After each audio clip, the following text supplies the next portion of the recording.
Ay, excited na ba kayo kung kaninong ano to, energy? Ito yung mga mga energy na. Sige.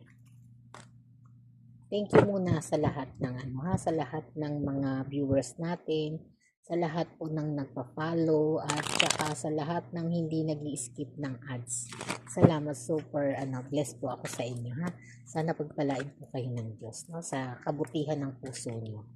At salamat din sa mga nagpa-book ng reading, no. Galing dito sa sa YouTube. Salamat din po, no. At talaga namang salamat sa appreciation na ibinibigay niyo sa akin. Nakakataba po ng puso, ha. At dun sa mga gusto pa rin mag-avail ng private reading, no, mag-comment lang kayo dyan sa description box, no. Pag yung iba naman, pwede sa TikTok live, ha. Mag-comment lang po kayo, no. Ito na po. Salamat ng marami. Ito na ha. Ito yung mga nakaka-excite na no, mga energy.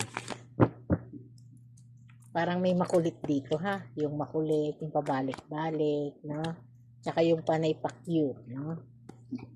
Ano ang intensyon nitong past person?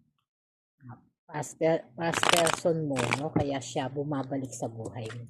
Ngingiti, aminin. aminin ha, may kilig dyan, no.